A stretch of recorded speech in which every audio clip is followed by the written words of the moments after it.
इंद्रिय यज्ञ तथा मन इंद्रिय संवाद। श्री कृष्ण ने कहा, अर्जुन, इसी विषय में पति पत्नी के संवाद रूप एक प्राचीन इतिहास का उदाहरण दिया जाता है। एक ब्राह्मण जो ज्ञान विज्ञान के पारगामी विद्वान थे, एकांत स्थान में बैठे हुए थे। ये देखकर उनकी पत्नी ब्राह्मणी उनके पास जाकर बोली, प्राणनाथ, मैंने सुना है कि स्त्रियां पति के कर्मानुसार प्राप्त हुए लोकों में जाती हैं, किंतु आप तो कर्म करना छोड़कर चुपचाप बैठे रहते हैं और मेरे प्रति कठोरता का बर्ताव करते हैं। फिर आप जैसे पति को पाकर मैं किस गति को प्राप्त होंगी? स्त्री के ऐसा कहने पर शांत चित्त वाले ब्राह्मण देवता मुस्कुराते हुए बोले, सुंदरी, तुमने जो बात कही है उसके लिए मैं बुरा नहीं मानता। संसार में जो ग्रहण करने योग्य दीक्षा और व्रत आदि हैं, तथा इन आंखों से दिखाई देने वाले जो स्थूल कर्म हैं, उन्हीं को कर्म माना जाता है। कर्मठ लोग ऐसे ही कर्म को कर्म के नाम से पुकारते हैं, किंतु जिन्हें ज्ञान की प्राप्ति नहीं हुई है, वे लोग कर्म के द्वारा मोह का ही नियंत्रण करते हैं। यहाँ एक प्राचीन दृष्टांत दिया जाता है। 10 होता मिलकर जिस प्रकार यज्ञ का अनुष्ठान करते हैं, वह सुनो।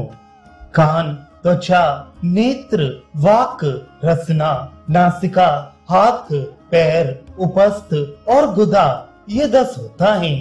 शब्द, स्पर्श, रूप, रस, गंध, वाणी, क्रिया, गति, मूत्र त्याग और मल त्याग, ये 10 हविष्य हैं।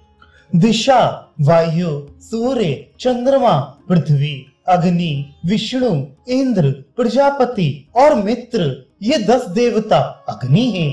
सारांश ये है कि 10 इंद्रिय रूपी होता 10 देवता रूपी अग्नि में 10 विषय रूपी हविष्य एवं समिधाओं का हवन करते हैं। इस प्रकार मेरे अंतर में निरंतर यज्ञ हो रहा है, फिर मैं अकर्मण्य कैसे हूँ? अब 7 होताओं के यज्ञ का जैसा विधान है उसको सुनो। नासिका, नेत्र, जिह्वा, त्वचा, कान, मन और बुद्धि, ये 7 होता अलग अलग रहते हैं। यद्यपि ये सभी सूक्ष्म शरीर में ही निवास करते हैं, तो भी एक दूसरे को नहीं देखते, नहीं पहचानते। कल्याणी, इन 7 होताओं को तुम स्वभाव से ही पहचानो। ब्राह्मणी ने पूछा, भगवान, जब सभी सूक्ष्म शरीर में ही रहते हैं, तो एक दूसरे को देख क्यों नहीं पाते और उनके स्वभाव कैसे हैं, यह बताने की कृपा करें। ब्राह्मण ने कहा, प्रिय, यहाँ देखने का अर्थ है जानना। गुणों का जानना ही गुणवान को जानना है, और गुणों का ना जानना ही गुणवान को ना जानना कहलाता है। ये नासिका आदि 7 होता एक दूसरे के गुण को कभी जान नहीं पाते, इसलिए कहा गया है कि एक दूसरे को नहीं देखते। जीव, आंख, कान, त्वचा, मन और बुद्धि ये गंध को नहीं समझ पाते, किंतु नासिका उसका अनुभव करती है। नासिका, कान, नेत्र, त्वचा, मन और बुद्धि ये रस का आस्वादन नहीं कर सकते, केवल जिह्वा ही उसका स्वाद ले सकती है। नासिका, जीव, कान, त्वचा, मन और बुद्धि ये रूप का ज्ञान नहीं प्राप्त कर सकते, किंतु नेत्र इसका अनुभव करते हैं। नासिका, जीव, आंख, कान, बुद्धि और मन ये स्पर्श का अनुभव नहीं कर सकते, किंतु त्वचा को उसका ज्ञान होता है। नासिका, जीव, आंख, त्वचा, मन और बुद्धि इन्हें शब्द का ज्ञान नहीं होता, किंतु कान को होता है। नासिका, जीव, आंख, त्वचा, कान और बुद्धि ये संशय, संकल्प, विकल्प नहीं कर सकते, ये काम मन का है। इसी प्रकार नासिका, जीव, आंख, त्वचा, कान और मन ये किसी बात का निश्चय नहीं कर सकते। निश्चयात्मक ज्ञान तो केवल बुद्धि को होता है। इस विषय में इंद्रियों और मन के संवाद रूप एक प्राचीन इतिहास का उदाहरण दिया जाता है।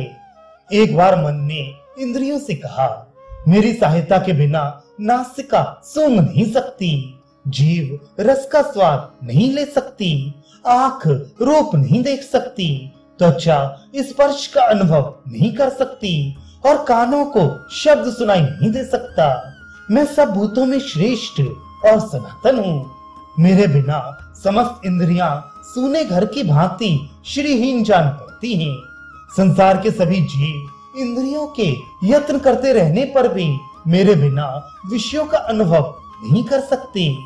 यह सुनकर इंद्रियों ने कहा, महोदय, यदि आप भी हमारी सहायता लिए बिना ही विषयों का अनुभव कर सकते तो हम आपकी इस बात को सच मान लेती। हमारा लय हो जाने पर भी आप तृप्त रह सकें, जीवन धारण कर सकें और सब प्रकार के भोग भोग सकें, तो आप जैसा कहते और मानते हैं वह सब सत्य हो सकता है। अथवा हम सब इंद्रियां लीन हो जाएं या विषयों में स्थित रहें, यदि आप अपने संकल्प मात्र से विषयों का यथार्थ अनुभव करने की शक्ति रखते हैं और आपको ऐसा करने में सदा ही सफलता प्राप्त होती है, तो जरा नाक के द्वारा रूप का तो अनुभव कीजिए, आंख से रस का तो स्वाद लीजिए और कान के द्वारा गंध को तो ग्रहण कीजिए। इसी प्रकार अपनी शक्ति से जिह्वा के द्वारा स्पर्श का, त्वचा के द्वारा शब्द का और बुद्धि के द्वारा स्पर्श का तो अनुभव कीजिए। आप जैसे बलवान लोग नियमों के बंधन में नहीं रहते, नियम तो दुर्बलों के लिए होते हैं। आप नए ढंग से नवीन भोगों का अनुभव कीजिए। लकीर के फकीर क्यों बनते हैं? हम लोगों की झूठन खाना आपको शोभा नहीं देता। जैसे शिष्य श्रुति के अर्थ को जानने के लिए उपदेश करने वाले गुरु के पास जाता है और उनसे श्रुति के अर्थ का ज्ञान प्राप्त करके फिर स्वयं उसका विचार करता है, वैसे ही आप सोते और जागते समय हमारे ही दिखाए हुए भूत और भविष्य विषयों का उपभोग करते हैं।